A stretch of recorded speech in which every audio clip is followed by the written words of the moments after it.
राम नाम सत्य है, राम नाम सत्य है, राम नाम सत्य है, राम नाम सत्य है।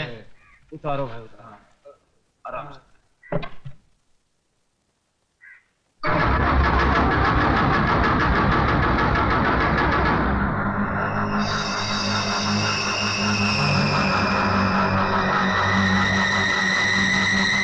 प्रताप, क्या है? ये वही आदमी जो उस दिन बापू से मिलने आया था। हाँ, मैं वही आदमी हूं जिसने तेरे बाप को शमशान घाट तक पहुंचाया। अब तुम दोनों की बारी है,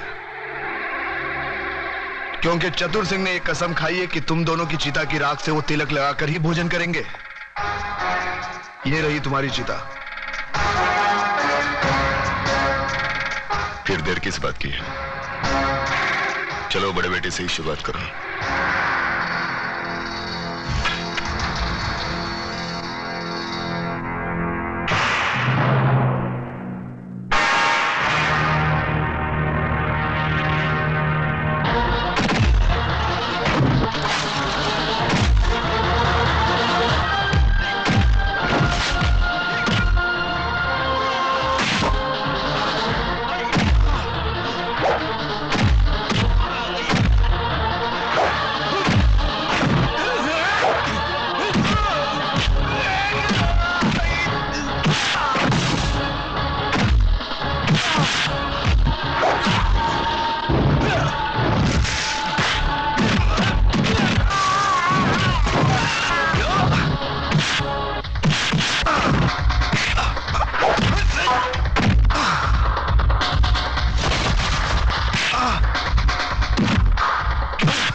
अरे घबराते क्यों हो देशमुख?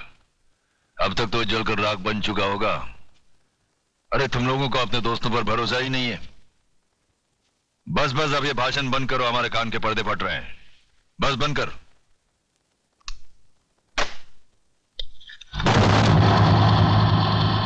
रामदीन, कौन बोल रहा है? चिल्ला मत और मेरी बात अच्छी तरह से अपने भेजे में उतार ले।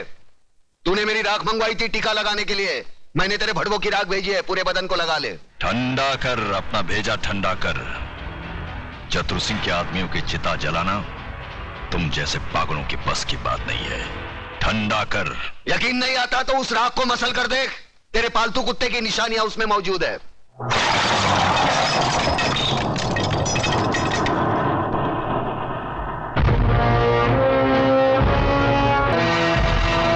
अबे हराम के, तूने जलती हुई आग में हाथ डाला है।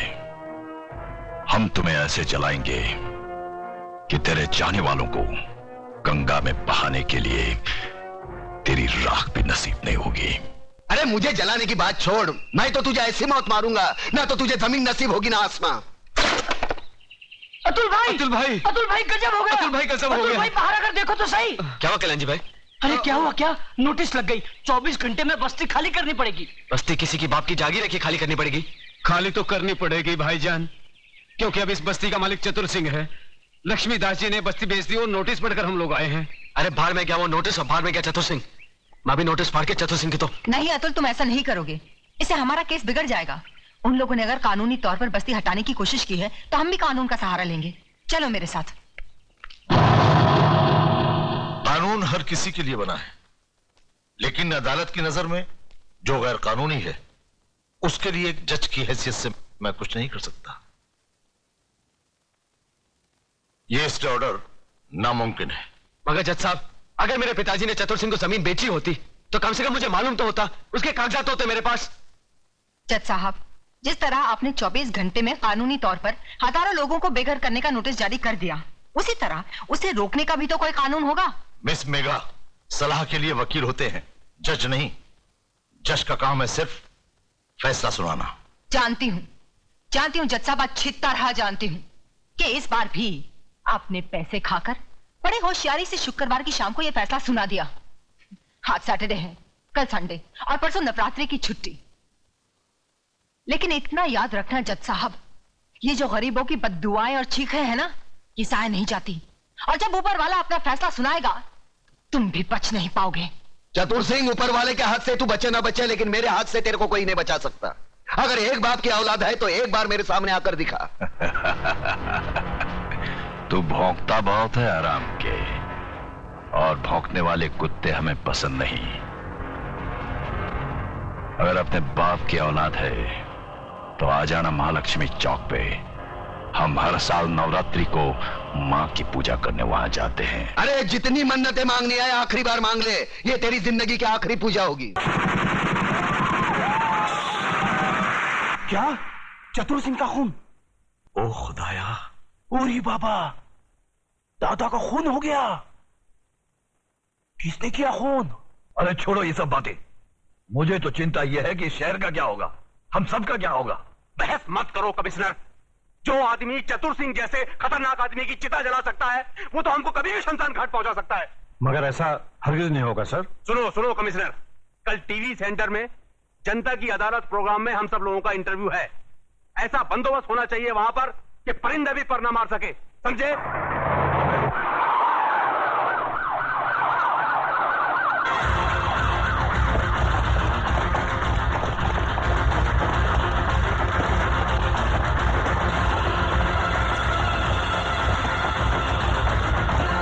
कादर, तो इधर है ना? Yes sir. पांडु, जरा पीछे रहे।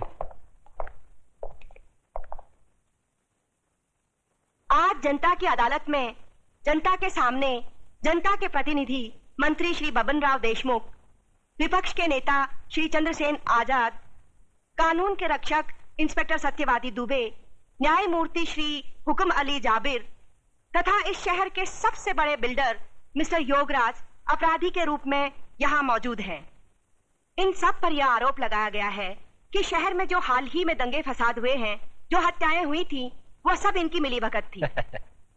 क्या ये सच है देशमुख जी? लोग आजकल राजनीति को, कानून को और पुलिस को गांधी जी के 3 बंदर कहते हैं। वो बंदर जिनके सामने सब कुछ होते हुए भी न कुछ सुनते हैं, न देखते हैं और न कुछ कहते हैं। देखिए साहब, हमारे यहाँ लोकशाही है और लोकशाही में हर किसी को कुछ भी पूछने का और कहने का पूरा अधिकार होता है। मैं आपकी इस बात से बिल्कुल सहमत नहीं हूं। अगर ऐसा होता तो दूसरे राज्यों की तुलना में हमारे राज्य में चारों ओर इतनी शांति कभी नहीं होती। अगर चारों ओर शांति होती तो पिछले दिनों हमारे शहर में जो दंगे हुए वो क्यों होते? साहब, ये सब विदेशी ताकतों का हाथ है, क्या करें। देखिए मंत्री जी, जब भी देश में कोई विपत्ति आती है तो हर मंत्री का आप ही जैसा जवाब होता है कि इसमें विदेशी ताकत का हाथ है। अब पिछले दिनों जो भूकंप हुआ था, कि इसमें भी विदेशी ताकत का हाथ था? Order, please maintain the silence. पर लोग तो कहते हैं कि इस विपत्ति में आपके साथ विपक्ष के नेता चंद्रसेन जी का भी हाथ था और पांव भी था। जी, ये सब बकवास है, इसको हम नहीं मानता है। अरे हमारा पक्ष का सिद्धांत अलग है, इसका पक्ष का सिद्धांत अलग है। हम लोग अलग अलग दल में रह के एक काम कैसा कर सकता है? ये सब गुंडा लोग का काम है, बात करता है। चंद्रसेन जी बिल्कुल ठीक कह रहे हैं। ये तो पुलिस को बिना मतलब बदनाम किया जा रहा है। नहीं, ये तो आप कहते हैं, पर लोग तो कहते हैं कि जब दंगे भड़के तब दंगे वाली किसी भी जगह पर पुलिस सही वक्त पर नहीं पहुंची थी। अरे यही तो अपनी पुलिस की असली निशानी है। जब सब कुछ खत्म हो जाता है उसके बाद पुलिस आती है।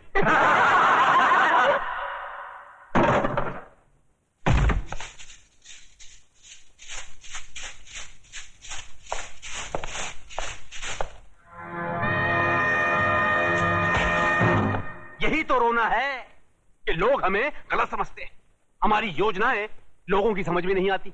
अब आप ही बताइए, झोपड़पट्टी की जगह साफ सुथरी कॉलोनी बने, टूटे फूटे गांव की जगह राहगीरों के लिए रिसोर्ट बने, इसमें देश की तरक्की नहीं है? बोलिए।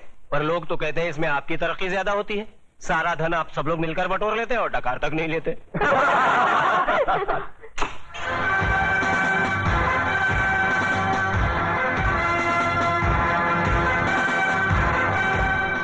नेताजी और पुलिस वाले ने तो अपनी सफाई पेश कर दी। अब जज साहब, आप और योगराज जी अपनी सफाई में कुछ पेश करना चाहेंगे? ऐसे मामलों में लोग अगर कानून के रखवालों पर शक करने लगे तो फिर सफाई में कुछ कहना क्या? देखिए, हम ठहरे व्यापारी लोग, हम अपने धंधे में गुंडों का साथ नहीं लेते। गुंडों का साथ आजकल कौन नहीं लेता योगराज जी? अब तो माफिया वाले भी राजनीति में उतर आए हैं और आजकल नेता लोग भी अपने क्रिमिनल रिकॉर्ड की बुनियाद पर ही चुने जाते हैं। क्यों देशमुख जी, आप तो नेता बनने से पहले दमन से चांदी की स्मगलिंग क्या करते थे? देखिए, ये मुझ पर झूठा बेकार का इल्जाम लगाया गया है। नहीं, आप स्मगलिंग करते थे या नहीं करते थे? बस।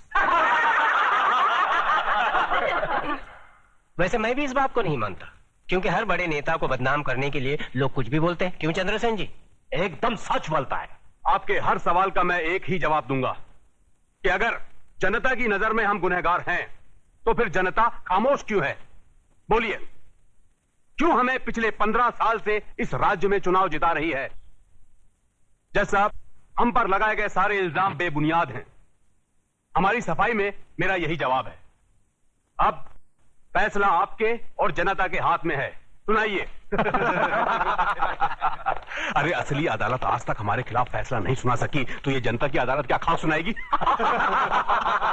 देशमुख, तुम कभी कभी सच बोलता है।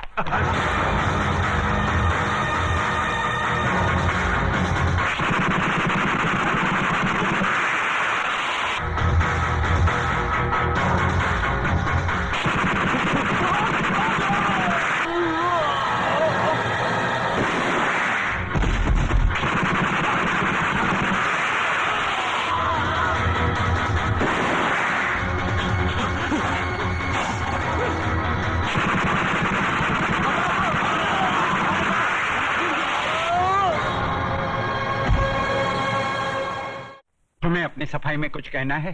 क्या कहना? जो करना था कर दिया, जो किया वो सोच समझ कर किया। अब कहना आपको है। फैसला सुना दीजिए, मुझे मंजूर है। कुछ बोलता नहीं है, कुछ बोलता क्यों नहीं है? लेकिन ये ऑर्डर। आज न्यायमूर्ति श्री विश्वनाथ सिंह ने अदालत में मंत्री श्री बबन राव देशमुख, विपक्ष के नेता श्री चंद्रसेन आजाद, न्यायमूर्ति श्री हुकम अली जाबिर, इंस्पेक्टर सत्यवादी दुबे, प्रख्यात बिल्डर योगराज और कुख्यात सरगना चतुर सिंह चिता के कातिल प्रताप नारायण तिलक को फांसी की सजा सुनाई।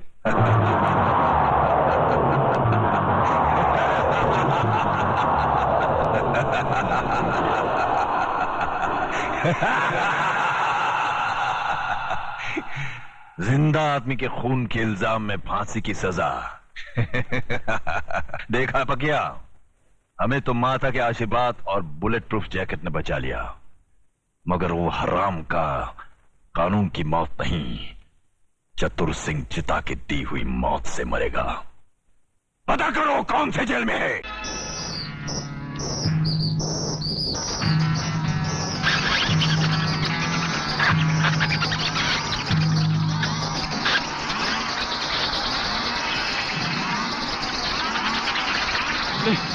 नहीं, नहीं, नहीं, नहीं, ये क्या कर रहे हो?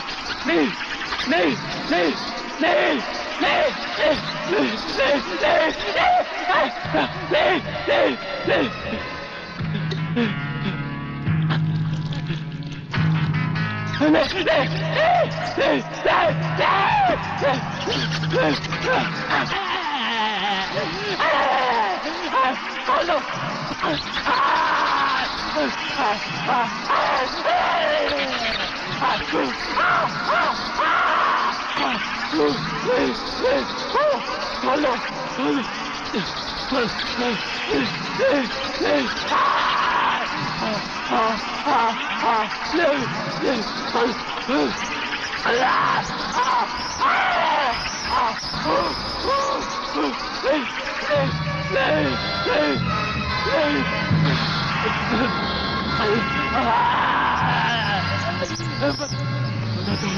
बना लो, खोल दो मुझे, खोल दो, खोल दो, खोल दो, बताता हूँ, बताता हूँ, बता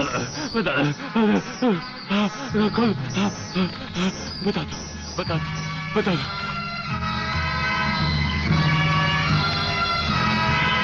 प्रोफेसर रंगास्वामी प्रलयनाथ के कब्जे में है। आखिर बबन ने मुंह खोल दिया। 1 मिनट सर। सर, दिल्ली से होम मिनिस्टर चौधरी आपसे बात करना चाहते हैं, हॉटलाइन पर।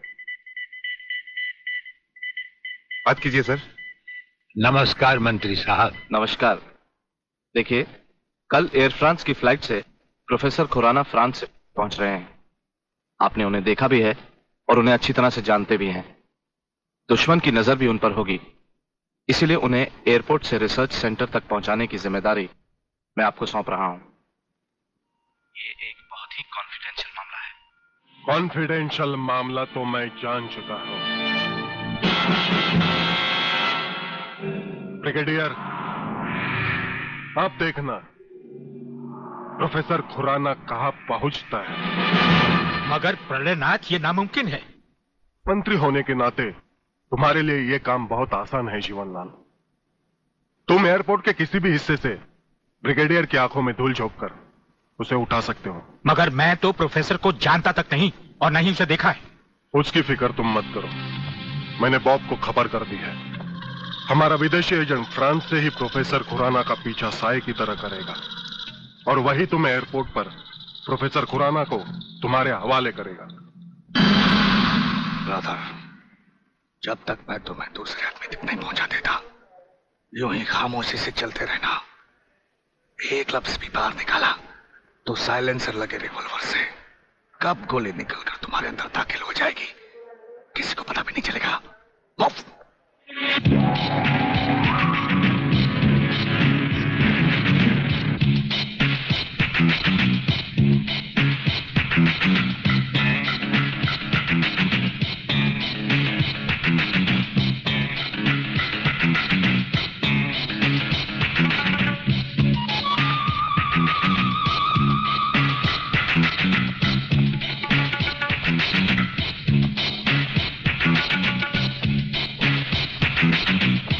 नमस्कार प्रोफेसर खुराना साहब, नमस्कार।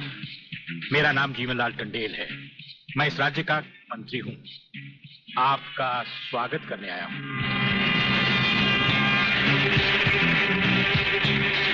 प्रोफेसर, तुम्हारे गले में जो मैंने हाथ डाला है उसमें बम लगा है, जिसका रिमोट कंट्रोल मेरी जेब में है।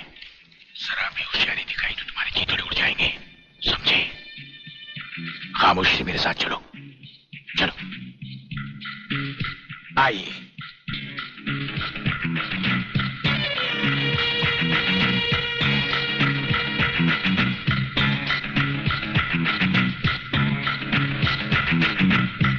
Welcome professor Khurana, welcome to India. वाह जीवनलाल वाह, आज तुमने तो कमाल कर दिया। प्रोफेसर खुराना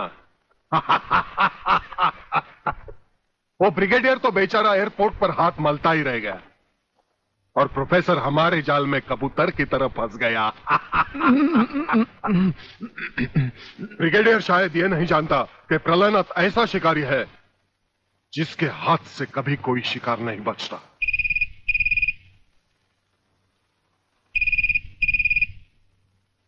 खोल दो इसे। हेलो। अंधे के हाथ बटेर लग जाए तो वो शिकारी नहीं बन जाता गेंडा स्वामी।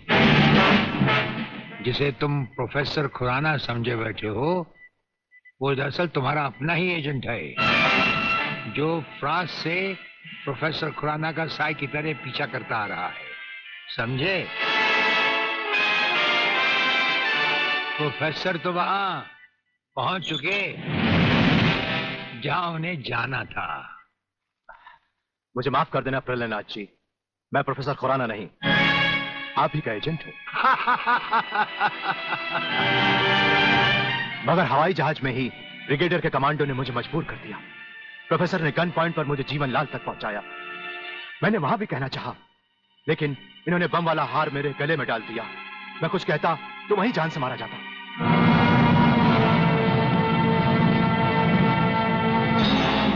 तुम वहां पर भी मारे जाते और यहां पर भी मारे जाओगे।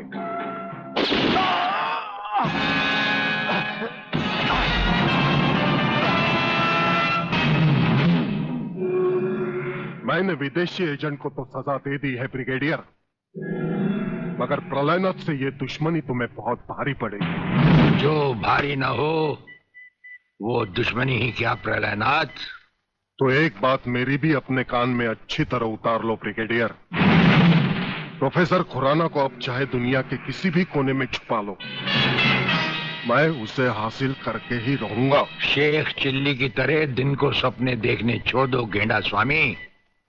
हम आंखों से सुरमा नहीं चुराते, हम आंखें ही चुरा लेते हैं ताकि सुरमा लगाने की नौबत ही ना आए, और फिर तुम्हारा अंजाम वही होगा। ये आप क्या कह रहे हैं? बेईमानी न मेरे खून में है न डॉक्टरी पेशे में। डॉक्टरी पेशे की तो बात हम अभी करेंगे नहीं। डॉक्टर गुप्ता, इस वक्त बात है तुम्हारे सच और झूठ की। माथे पे आया हुआ पसीना पोंछो और हमें राजा टंडेल की झूठी नहीं सच्ची रिपोर्ट की असलियत बताओ। झूठी रिपोर्ट? हाँ, जो रिश्वत लेकर तुमने बनाई और एक मामूली सी प्रेगनेंसी को एक खौफनाक रेप का केस बनाकर संजय और उसके दोनों साथियों को हवालात में पहुंचा दिया। ये सब झूठ है, आपको किसी ने गलत बताया है। चिल्लाने से झूठ नहीं छुपता डॉक्टर गुप्ता। हमें पहचानो, हमें ब्रिगेडियर सूर्यदेव सिंह कहा जाता है। हम मुर्दों से सच उगलवा लेते हैं, तुम तो फिलहाल जिंदा हो। सच सच कह डालो। आप समझते क्यों नहीं ब्रिगेडियर साहब? मैंने कोई गलत रिपोर्ट नहीं बनाई और न ही कोई रिश्वत ली है। फिर ये क्या है डैडी? ये देखिए,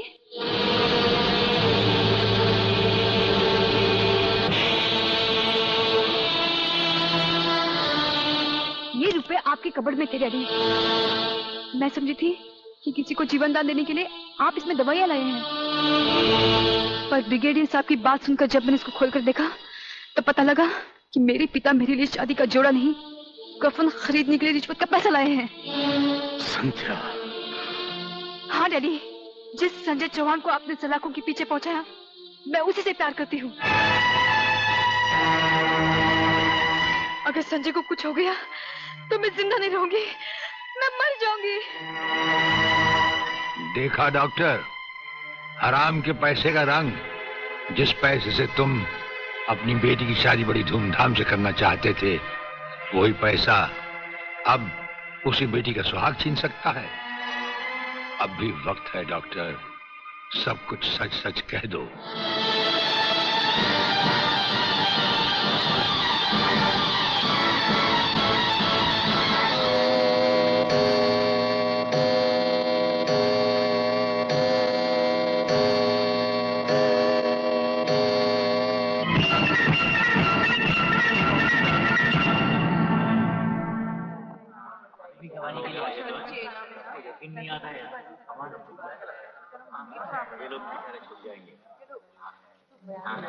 ऑर्डर ऑर्डर।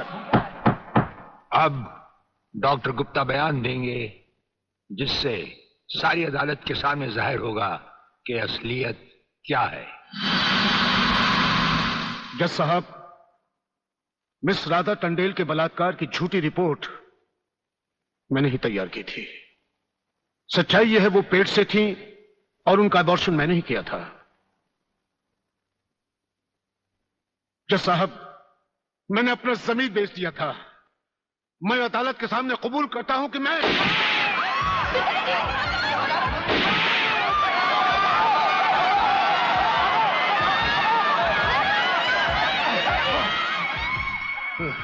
बेटे। जज साहब, रिश्वत लेकर वो छोटी रिपोर्ट वो मैंने ही तैयार की थी। वो लड़के निर्दोष। पिताजी, नहीं, ये नहीं हो सकता। पिताजी, पिताजी, पिताजी, नहीं।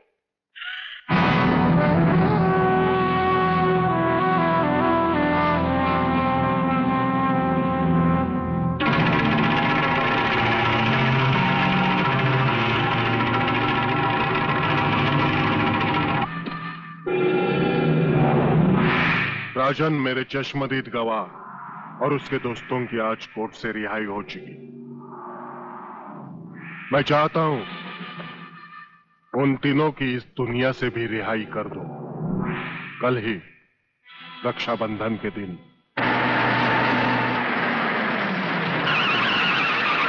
अरे शांति, यहां क्या कर रही है?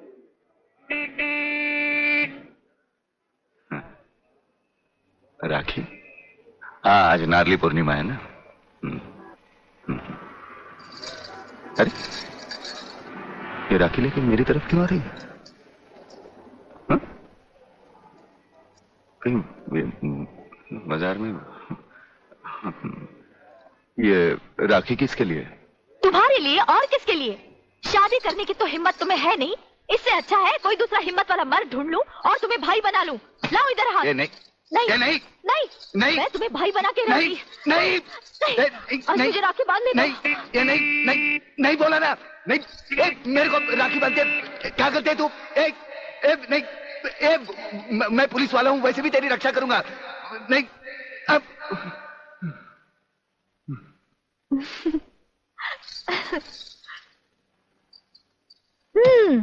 लगता है तुमने फिर कोई ख्वाब देखा है। अब तुम रोड पर भी ख्वाब देखने लगे। कहीं ऐसा तो नहीं देख रहे थे कि ये राखी मैं तुम्हें बांध रही हूँ? तुम्हें कैसे मालूम? मैं तुम्हें अच्छी तरह पहचान गई हूँ। तुम ख्वाब में कुछ भी देख सकते हो। अरे बाबा, ये राखियां मैंने अपने भाइयों के लिए खरीदी हैं, समझे? Very good, very good. जानते हो राखी के धागे में कितनी ताकत होती है? नहीं यार, माँ सच कह रही है। भाई बहन के इस पाक बंधन को तुम लोग इतना कच्चा मत समझो। अरे इसके धागे में तो वो ताकत है जो 7 समुद्र पार भी भाई की रक्षा करता है। ये सब कहने की बातें अली, सब कहने की बातें। मेरा तो भगवान पर से भी विश्वास उठ गया है। और फिर ये तो एक राखी है, रेशम का तार है और कुछ भी नहीं।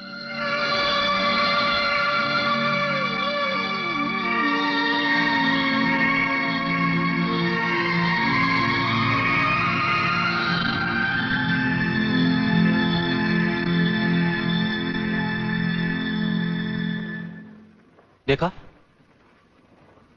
रुला दिया ना मेरी बहन को, और वो भी आज के दिन। साजो!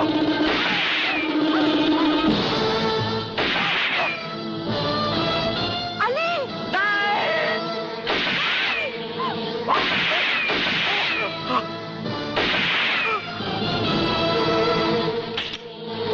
साजो! साजो नहीं!